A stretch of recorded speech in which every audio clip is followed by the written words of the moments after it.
Hello, students. Good morning to all of you. I hope you will be fine at home. Now, I welcome you all in this lecture, or we can say the series of lecture. Now, today we are going to start the new unit, that is unit number 4.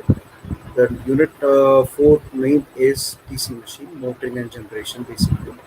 So, basically, we are going to study the new topic, that is types of DC generator. But before this, I want to say you something, my dear student, that the electrical machine is a subject which totally deals with the rotating machine and non-rotating machine. Now, if I am talking about the non-rotating means a transformer. In unit number 5, basically later on, we'll basically we'll study about the transformer working, single phase and three phase.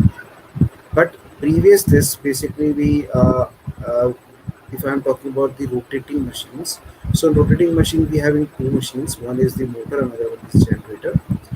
But if I am talking about non-rotating and rotating, there is a basic concept between these two working. That is the coupling circuit. And if I am talking about, my dear student, a coupling circuit, the coupling circuit is basically a magnetic circuit.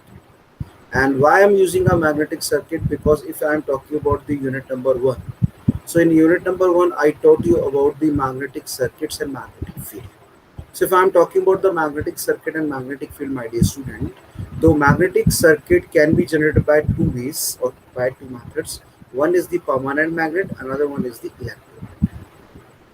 Now, if I'm talking about the permanent magnet, my dear student, the permanent magnet is basically always persist a magnetic field whenever you want. Whenever you want means if you purchase permanent magnet from a market, or always having the attraction lines and repulsion lines, means opposite poles attraction and same poles repulsion. So basically this is the electromagnet, permanent magnet. So permanent magnet easily available in the market, but for the huge size or huge shape, or we can say large flux lines or heavy flux lines, or basically uh, when I don't want to put flux line, then what we can do, because permanent magnet always persists the magnetic field, always gives you magnetic flux line. Okay, but we want this type of structure, then if we want, then it will give you the magnetic flux, or it will provide you the magnetic field or magnetic flux. So what we have to do, basically we have two ways, two methods. One is the permanent magnet, which is always persistent magnetic field. Another method or way is the electromagnet. And now, if I'm talking about the electromagnet, so electromagnets are basically those magnets which can be behave as a temporary magnet. Temporary means whenever the current applied to the coil, then current flow in the coil. If voltage applied to the coil means EMF will take place. After EMF, current will charges are moving. If charges are moving means the rate of flow of charges is current. So current will take place. So if current is flowing in a coil, the current in a coil meet with the turns. And turns is basically ampere. Means turns are N and current is I. So Ni. Ni means ampere turn. And if ampere turn is there and we having a reluctance in that circuit or in that core of the material, so we can say mmf by S, that is reluctance, mmf by reluctance, and we will get flux. So phi is equals to EI by AT by ampere turn by S, that's reluctance. So we'll get the magnetic field in both ways, permanent magnet and electromagnet. So electromagnet we can make with the help of with the basics of Biot-Savart law. So we can basically create magnetic field there. Magnetic field means flux lines. If I'm taking an analogy between motor engine, basically machine, basically electrical magnetic field. So there is an analogy between electrical magnetic field. In electrical field, we always say that it is a current. But if I'm talking about the magnetic field, then we can say it is a flux lines. So those things are there. So we can generate magnets with the help of electromagnet or permanent. Permanent magnet already or always available, but electromagnet are the temporary basis magnet. We can make it. Okay. So how can we make it? We can make it with the help of coil, but we need a spreading of flux. So we need a core, and core is made up of ferromagnetic material. So ferromagnetic materials are nickel, iron, cobalt, metals, and alloy. So all these we can use. Steel also there, steel sheets also here. So many things we can use for the generation or preparation or manufacturing or making of electromagnets. So that is the first part. That is in the unit number one. And we're having so many things: flux density, intensity, MMF, reluctance, permeability is the main part. All these things, and then we have the BH curve. And in unit number two, we have understand that whenever there is a current carrying conductor placed in a magnetic field, it experiences a force. So force if applying on a thing, so it will move. Means I apply something force on a stationary motion like this. Now it moves like this. So if it is moving means displacement take place. So F cross D means force cross displacement. So what will we get? Torque. And torque means rotation, revolution, speed. We can say the rotation basically. So we are having so many things.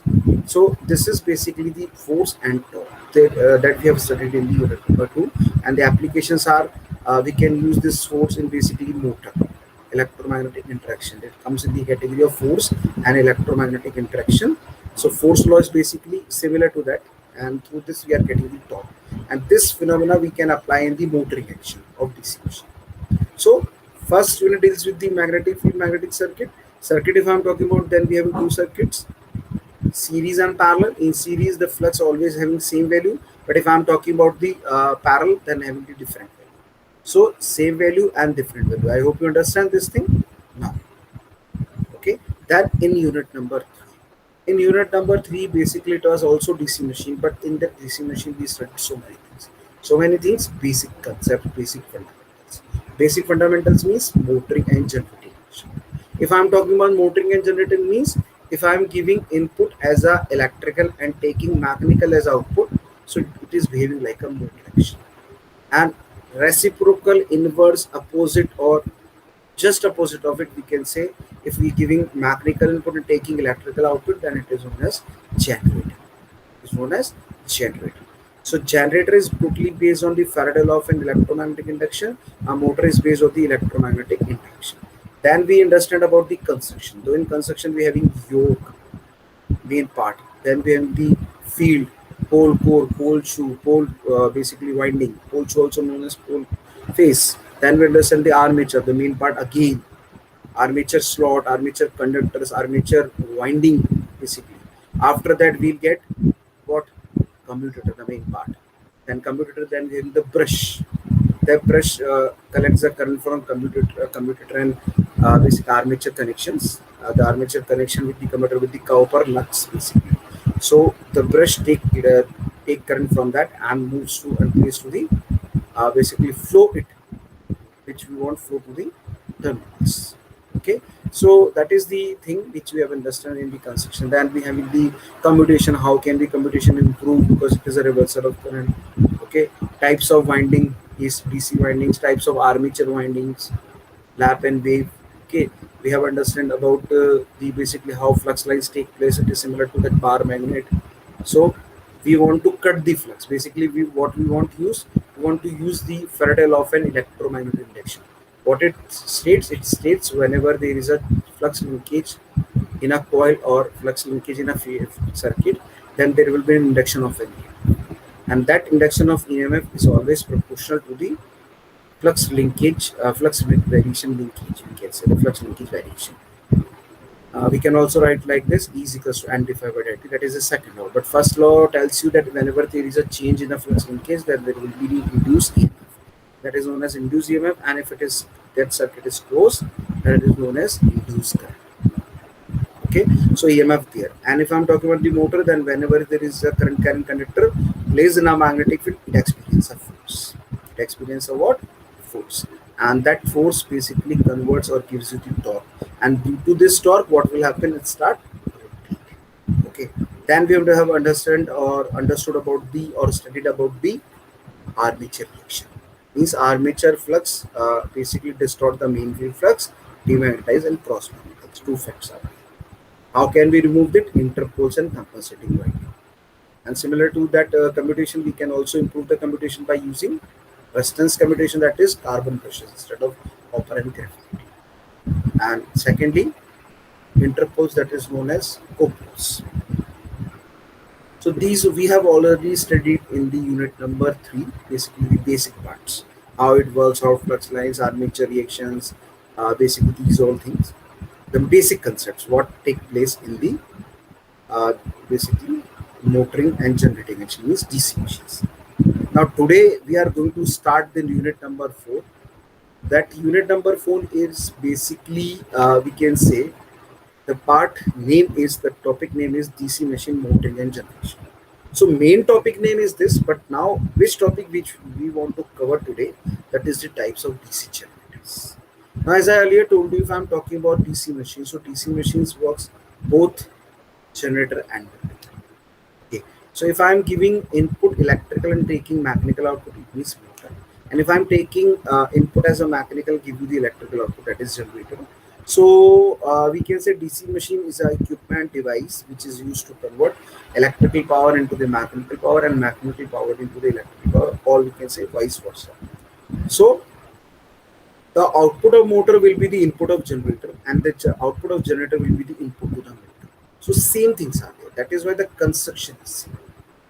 In motor, same construction we having. In generator, same construction we having.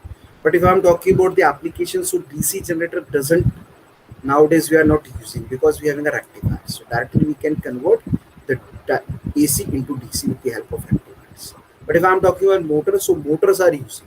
Nowadays we are using motors in a toys, in a hoist, in a cranes, okay, in a automobile we are using. So many things we are using right now nowadays. But DC generator we can't use. It's become obsolete nowadays, because when the our Tesla and some all invented the AC, that is alternating current.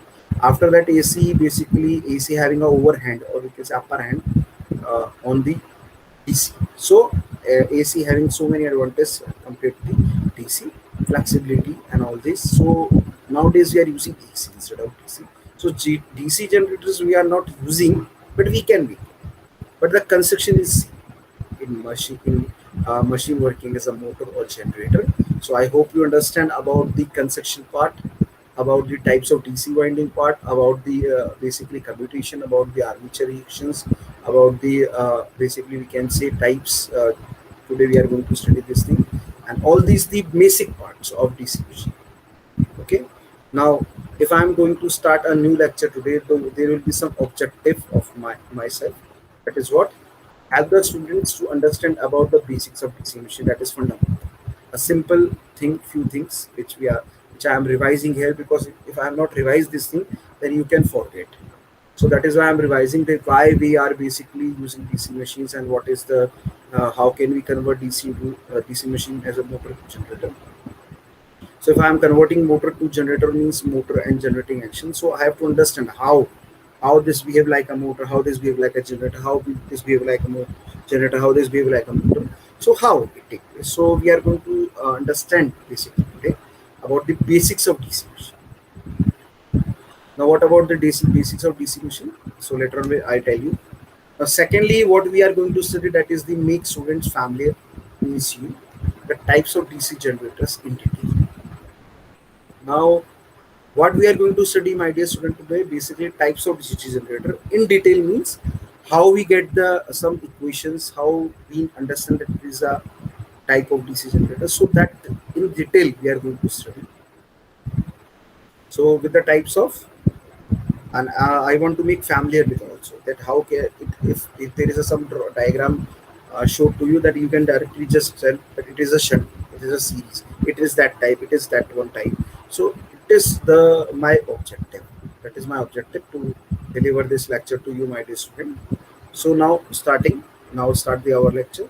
Now, DC current or DC machines fundamentals. Now, generator action. As I earlier told you, if I am talking about the, my dear student, generator action means I am converting the mechanical power into the electrical power. And how it take place now? See, if I give supply to the field, means field is there, but if I give mechanical input to the rotor, what that is armature, if it rotates, and through magnetic field we having the field, we having the magnetic flux line, so it cuts the magnetic flux line, and as per the Faraday law of electromagnetic induction, the EMF will induce in the armature conductors, and if it is a closed path, then there will be current, and that current is of bidirectional nature, though we can convert into unidirectional with the help of what, commutator, with the commutator lux. So commutation process is there. Through this commutation process, the current collected at the commutator, and we want to take that current and give to or flow to the or transfer it, basically transfer it to the terminals of that machine. So what we can do, my dear student, what we have to do, basically we use carbon brushes.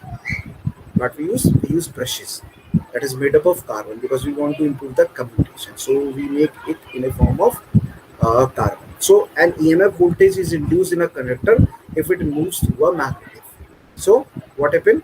EMF is induced in a conductor if it moves through a magnetic field. If it is moving through the magnetic field means EMF is induced. Why? If I am basically varying the magnetic field like this or anything, so if I am varying the magnetic field, what will happen? The EMF will take place. That is voltage. So that is the generator action. Now, basically, the other action, that is the motor action. So a force is induced in a conductor that has current going through it and plays in a magnetic field. So we can say current carrying conductor plays in a magnetic field, it experiences a force. Whenever there is a current carrying conductor plays in a magnetic field, it experiences a force. And if I am applying force on it, there will be a force on it. What will happen? The torque takes place. So current carrying conductor plays in a magnetic field, it experiences a force. That is basically the motor action. And if I'm talking about the generating action or generator, it is the basic principle is Faraday law of an electromagnetic induction. Now if I'm talking about the direction, so in generator we use this law, that is the Fleming right hand rule. In this, the rotation or the force, basically we can say conductor in a magnetic field induced here, that is always basically the perpendicular to each other, that is the force, magnetic field, induced EMF. So three things are. If I'm talking about the motor, that is the opposite of it, like this, or we can say like this. Okay, so left hand rule, right hand rule for the generator action, and left hand rule for the motor action. So if I'm talking about the motor, though in motor I am not applying any mechanical input, so what happens? The rotor rotates in a anti-clockwise direction. So it rotates like this. Okay, that is why Fleming left hand rule I am using like this. But if I am talking about the generating action, so in generating action I am using a prime mover, that is the mechanical input part basically. So it gives the mechanical input. What happens if it is giving the mechanical input? So it rotates in a clockwise direction. It rotates in an anti-clockwise direction. It rotates in a clockwise direction. So generating action is like this. Motoring action is like this. So I think so. You understand about this thing. That is how we can apply direction law. Direction law means I want to know the direction also, my dear student. So in a generator it is rotated in a clockwise direction, but in motor it is rotated in an anti-clockwise direction. So I hope you understand the generating action and the motoring action. So we can say any DC machine. If I'm talking about, my dear student, any DC machine, so any DC machine can act either as a generator or as a motor. So if I want to make a motor or generator, the construction I have to use same, that is yoke, give the basically we can say the mechanical support to the all components. Then I have to use what? Field, that is the stator part, gives the magnetic field. How it gives you the magnetic field? You need a magnetic core, that is pole core, made up of ferromagnetic material, nickel, iron, cobalt, steel, alloy metals, all these. Okay, and all metals. So what we have to do? We have to make the core, that is known as pole core, and it is laminated to reduce eddy current loss, proper cross section to hysteresis loss, reduce hysteresis loss, and silicon contains some pairs 5 to 7%. That is hysteresis loss. Then we having the pole winding, that is field winding, and field winding is obviously a former wound winding in which we use a former, place a winding on it, it takes a shape of this former and place on the basically pole. I hope you understand. So that is the field winding. After that field winding or pole winding, you can say we are having a pole core, ferromagnetic material, pole winding, former wound. Then I use pole shoe. Pole shoe is basically also known as pole face. Why it is having a huge area? Because due to the proper distribution of flux, high distribution of flux. Okay, so high distribution take place due to the flux. We can say pole core, pole shoe, and pole shoe having the higher size like this. So what happens? The flux lines is always much compared to the pole. So that is pole shoe. So I hope you understand this thing. Now, then we having the armature. That is the main important part or rotating part. In armature, we having the armature slots and parallel paths. In that slot, we place armature windings. Again, if I'm talking about armature core, it is of the cylindrical structure mounted on a shaft. Okay, and that armature we having the slots. In that slots we having the armature coil. Armature coil is behaving like a conductor. Why it is behaving like a conductor? Because in a one turn we having two conductors in a one turn like this. So one turn, one means one turn having one end, another end. So these two behaving like what? Conductors. So two conductors. Each turn consists of two conductors. So that conductor carries the current after cutting the flux, induced EMF, that is Faraday law of electromagnetic induction, and that current is basically taken by the conductors of armature. Okay. So armature conductors we have. Then armature conductors is basically made up of copper. Now, if I'm talking about the field pole winding, it is again made up of copper, and in lower cost machine we use for cost cutting, we can use it aluminum. So if I am using aluminum, my dear student, so aluminum means it's basically reduce your cost, but the melting point is very low. So it is melt very easily compared to the copper.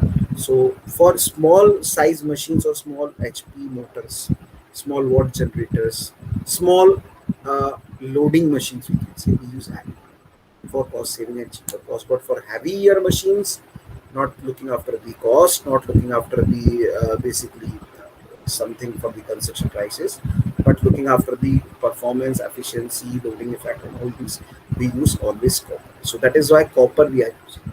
So copper winding we use, and we have two ways how can we connect it. One way is the lap, another way is the wave. So lap and wave, two methods are there, lap method and another one is the wave. So lap and wave both types of armature winding. And if I'm using a lap, so lap means we having what? Higher current, low voltage. But if I'm talking the wave, low current, higher voltage. So that is the all connections we have. Then we having the commutator. Why we use commutator? Because commutator is very necessary. We want to convert bidirectional current into unidirectional current. So I need a certain medium, a certain path, certain element, certain component, certain device, certain part of that circuit, certain element of that circuit, certain thing which converted. That is the commutator, which basically convert bidirectional current into unidirectional, just like a rectifier. So we use a general commutator, but in AC machine we doesn't use this commutator. So I hope you understand all this. Then we having the brushes which take the carry, which carries the current, and always look the terminals, take to the terminals. Okay. Then we having the bearings through which we help out, and yoke. Okay. So this why I'm telling or why I'm giving you detail of this construction, because if I'm talking about the generator, same construction you have to tell, you have to understand. And if I'm talking about the motor, again same construction is there. So that is the my motto to tell you why I am giving you the basic fundamentals, because construction has it. Same armature reaction also take place in the generator. Armature reaction is also take place in a motor. Okay. Armature reaction we have. Then computation process similar to that in generator, similar to that in motor. Why I need for in generator we always talk about the EMF, that is 5V, 5P and 5P Zn by 68. We have got that. And torque is EP into I. So we have basically derived in the unit number 3, that is the previous unit. So basically EMF, we always talk about the generator. We talk about in the generator. But if I'm talking about the torque, we always talk about in the motor. Why I talk about the motor? Because I want to mechanical output, and mechanical output if I want, so mechanical output is basically from the motor, electrical demand. Power, voltage, current, energy to torque, rotation, speed, revolution. So, in if I'm talking about torque, then I'm talking about the motor. If I'm talking about EMF, then I'm talking about the generator. So we have derived the EMF equation as well as torque equation for motor and generator action respectively. So if I'm talking about the EMF, we get a value that is 5 Z and P by 68, where A having the different values, A having 2 for wave and for P for lap. Now, similar to motor, similar for generator, but we having the voltage equation a difference, because in motor action, we having the current direction is minus side, but in the generator we have the positive side. So that is why it is showing like this. Okay, so generator action is up inside, motor action is this side. So we also need EMF in the motoring action by the generator action, because we want to introduce or induce a torque in that circuit. because torque is proportional to EB, that is back EMF, into Ia, that is armature current. And that is why we also drive the EMF and torque.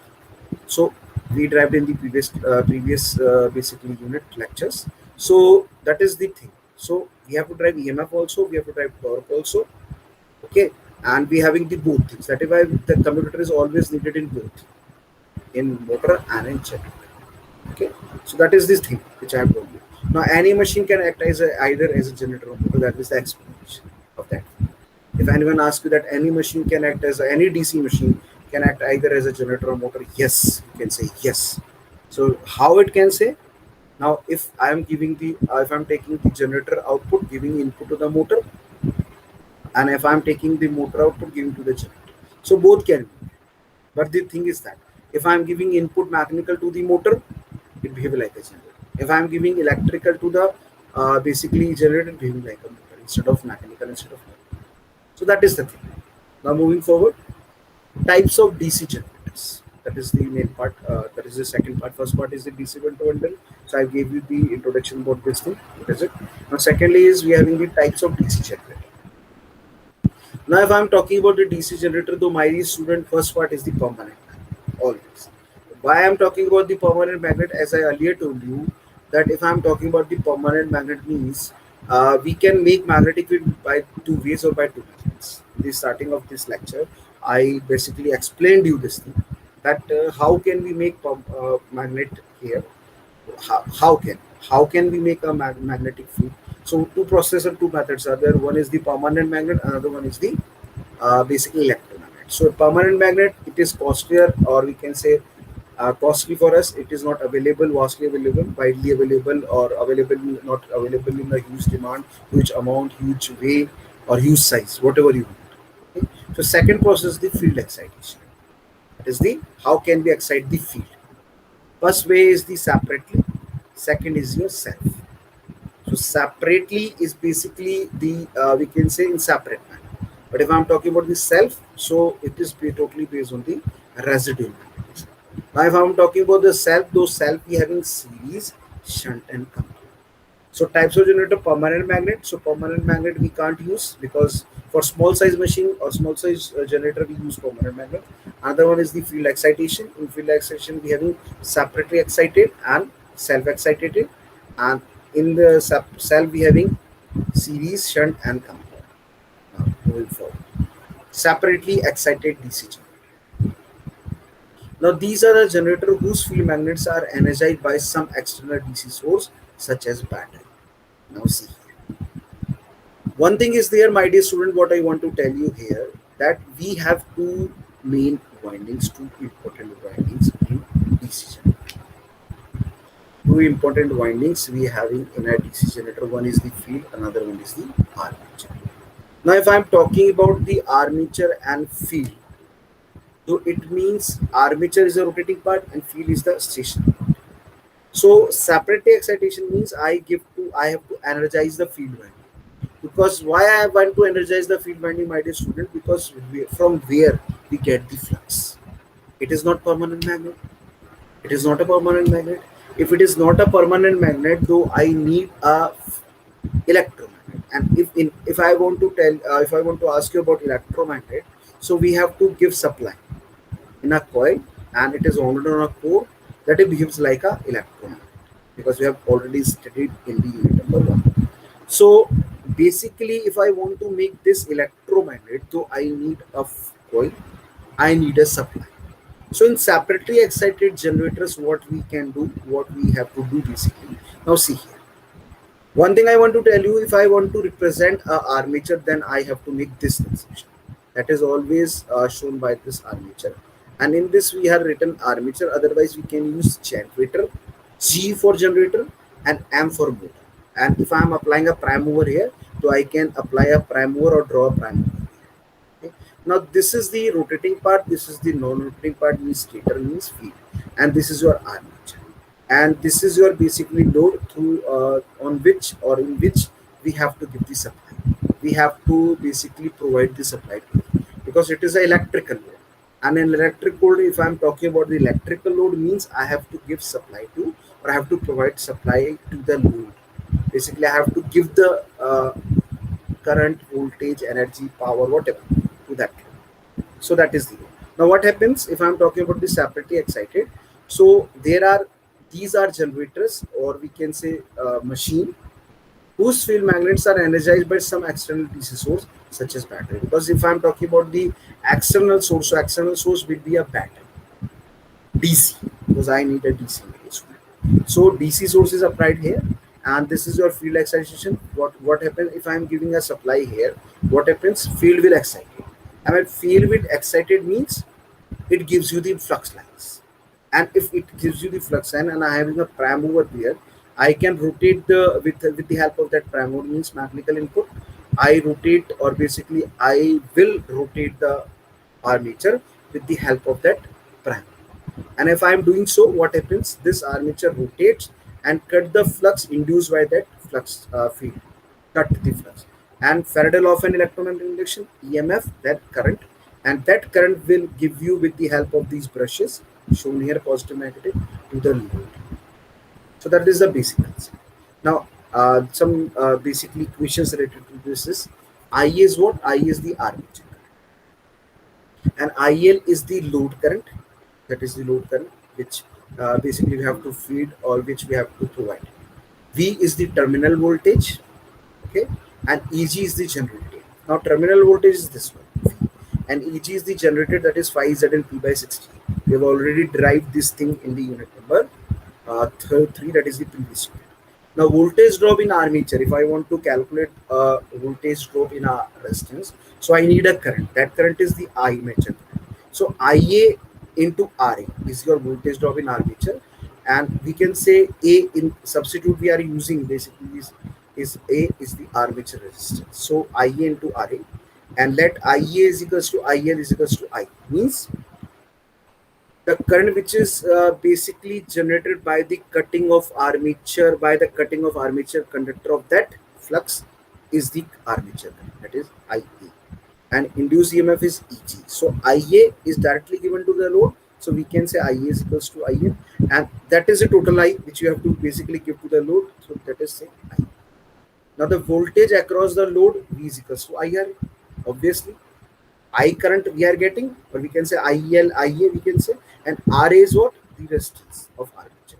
So power generated, that is PG is equals to EG into I. EG is the generating EMF, and I is your current. That is the current which is induced in a armature by cutting the flux, and that first induce the EMF, and if circuit is closed, then due to closed circuit, what happens? That EMF converted into the current known as induced. So I hope you understand. This is the explanation, that is the circuit diagram, and that is the equation which we can make for it. Now moving forward, these are the generators whose field magnets are energized by the current supplied by themselves. Okay, means if I'm talking about shunt separately excited, so in separately excited generators we having what? We having basically the field magnets are basically in which we give supply to the external source. But in this, these are the generators whose field magnets are energized by the current supplied by themselves. Okay, in this type of machines, field coils are internally connected with the armature due to residual. Some flux is always present in the poles. Okay, when the armature is rotated, some EMF is induced. When armature is rotated and cut the flux, you can say, so EMF is induced, hence some induced EMF current is produced. This small current flows through the field coils as well as the load, and the thereby strengthen the pole flux. Field coil as well as the load, and thereby strengthen the pole flux. Okay, as the pole flux strengthen, or we can say the powered, it will produce more armature EMF. Okay, which cause further increase of current through the field. This increased field current further raise armature EMF, and this cumulative phenomena continues until the excitation reaches to the rated value. According to the position of the field coil of DC generator has 3 types: series, shunt, and coupled. Now, my dear student, what I want to tell you here, two things and two process are there for the excitation. One is the self, another one is the separate.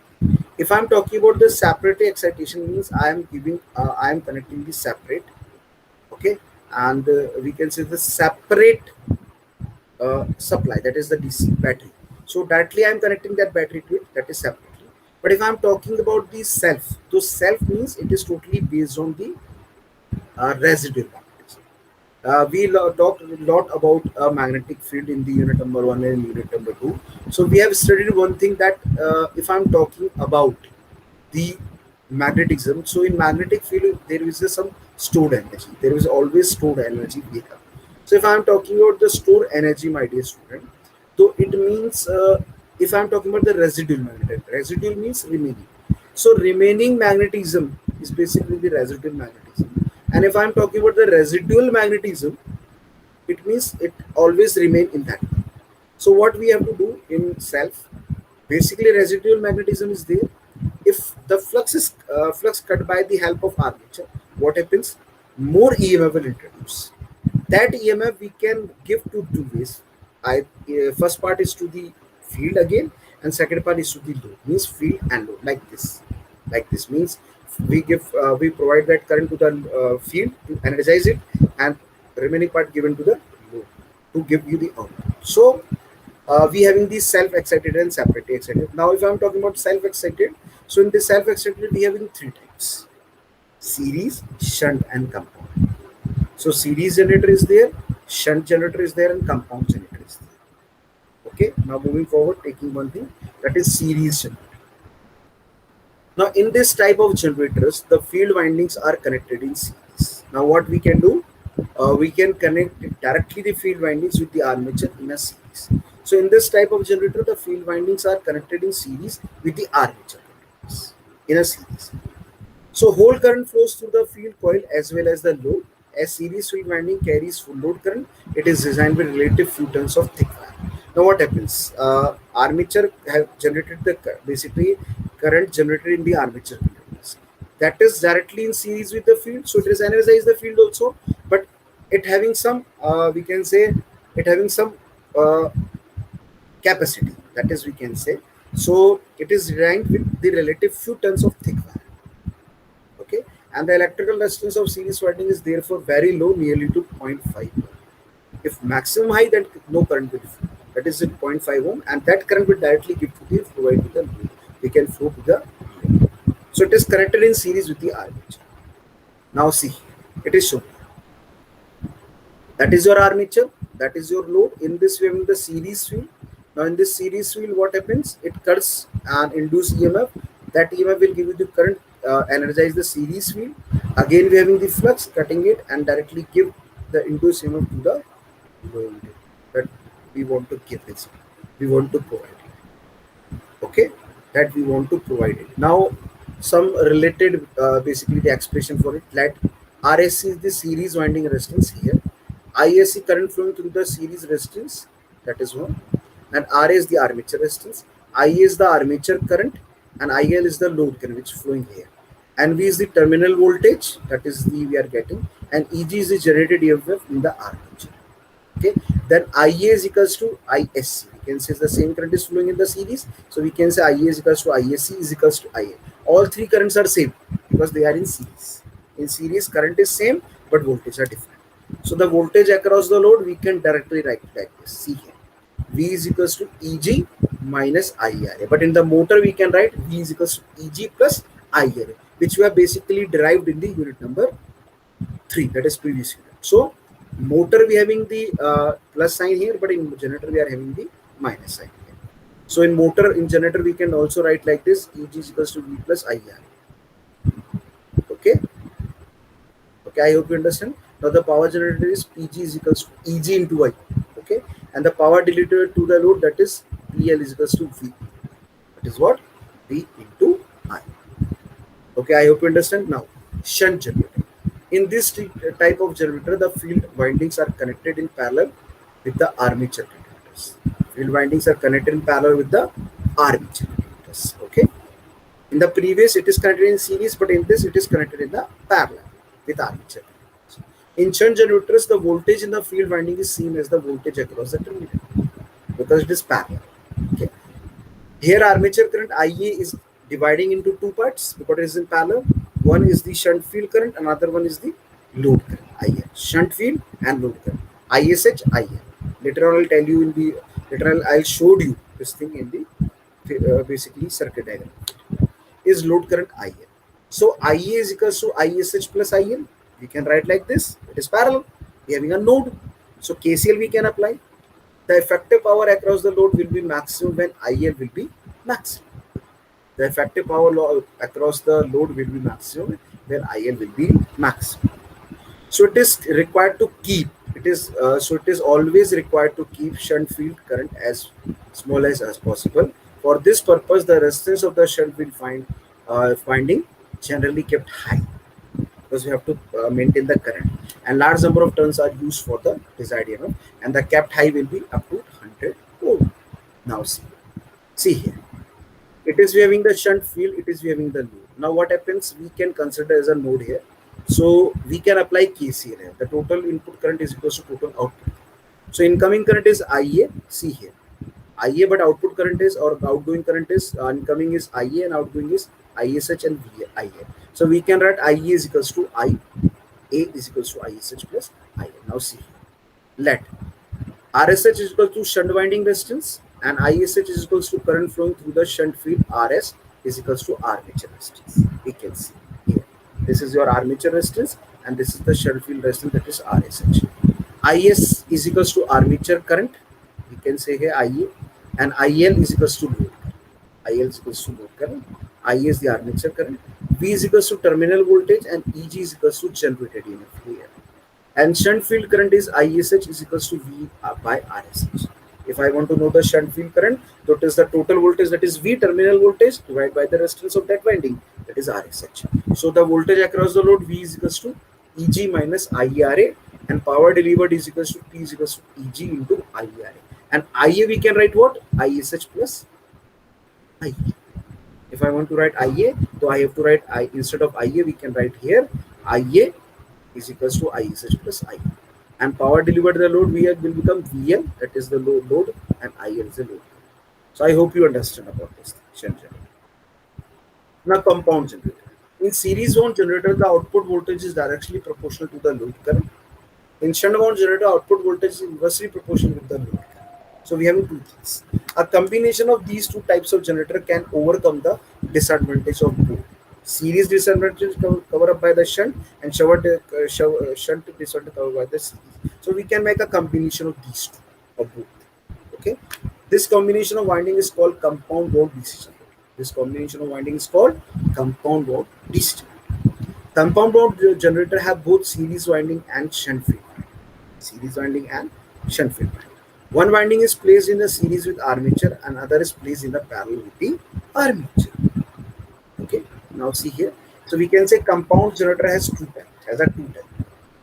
One is the short shunt, another one is the long shunt. See here. Short shunt DC compound generator. The generator in which only shunt field winding is in parallel with the armature winding, as shown in figure. Okay. The DC generator in which only the shunt field winding is in parallel with the armature field winding, armature winding, sorry, as shown in figure. Now see here. We are having a small, we can say short shunt, and series we are having all. So there is a short shunt, not long. Now, series field current is ISH is equal ISC is equals to IL, that is series current. Shunt field we can say ISH is equals to V plus ISH ISC, that is series, RSC, that is series upon RSH. We have to do this because it is parallel. Now, armature current will become I is equals to ISH plus IL. V is equals to EG minus IARA minus ISC. That is the equation for this short shunt compound. Okay. And if I'm talking about the power generated, that is PG is equals to EG into IA. Obviously, and power delivered to the load, again P is equals to V into I. So different types, different equations we have. Okay. That is why I want to that is why delivering this lecture to you today, to tell you why we having the different conditions, so we having the different equations, different voltage equations. Okay. Now moving forward, long shunt compound. Now in this shunt size is very long. See, the shunt size is very long, so compared to the previous one. Now the generator in which shunt field winding is in parallel. The generator in which the shunt field winding is in parallel with both series field and armature. Means both with series field and armature. So generator in which the shunt field winding is in the parallel with both series field and armature winding as shown. So see here, it is just like your shunt but series also there. So it is a long shunt DC compound. Shunt field current ISH is equals to V by SH, similar to previous one. Armature current IA is equals to series, that is series field current, and we can say an ISC, that is series, is equals to IL plus ISH. IL plus ISH. We can say we are applying a node analysis here, KCL, Kirchhoff current law. Now voltage across the load, that is V is equals to EG minus IRA minus ISIRC, similar to that previous one. Now we can also write like this, basically in a consolidated manner, that is EG minus IA, RA plus RSC, and that therefore IA is equals to IEC, you can say. So power generated is EG equals to EG into IA, and the power delivered to the load will become PL is equals to V to IA. So I hope you understand about this short shunt and long shunt basically. Now, in a compound generator, the shunt field is stronger than the series field. In a compound generator, the shunt field is stronger than the series field. When the series field assists the shunt field, means shunt field is higher, series field is lower, means assisting by the series field, then is said to be cumulative compound generator. It's said to be what? Cumulatively compound. We can say long shunt, and two names are more, that is cumulatively and we can say differential compound, commutatively and differential compound. So if I'm talking about the commutatively, in a compound generator, the shunt field is stronger than the series field. When the series field assists the shunt field, generator is said to be commutatively compound. Now the second case, on the other hand, if series field opposes the shunt field, then we can say if series field opposes the shunt field, the generator is said to be differential compound generator. Means on the other hand, if series field opposes the shunt field, opposing the shunt field, not assist or not basically we can say dominating, but opposing. So we can say the generator is said to be directionally differentially compound generator. I hope you understand about these all. So differential compound we having. So we having these two. Now see here. This is series. This is shunt. We can say this is short shunt in a compound generator. This is the long shunt in a compound generator, and having a voltage equations. And this is how can we interpret that as a commutatively or that as a differential. So this is all about the types of DC generator and basics of DC generator. Now related to that, some multiple choice questions are there. Where is field winding mounted in a DC machine? Now see, it is a very simple question. Now that is the answer is state. That is why I'm not written the answer here. Why? Because you know the answer, that is state. Now which winding has large number of turns? A shunt field, series field, both have same number of turns, depend on the requirement. Now shunt. In series, we are having a few turns with thick wire because the resistance is very less. And in shunt, the resistance is very high. So the option is E. Which field winding contains wire with higher thickness? With higher thickness. So series field winding. Earlier told you. Taught you in the lecture. Which winding have higher resistance? Shunt or series? We can say the higher resistance. So higher resistance shunt. That is the option B. In compound excitation, which windings are excited? So option is both. Compound excitation, series and shunt.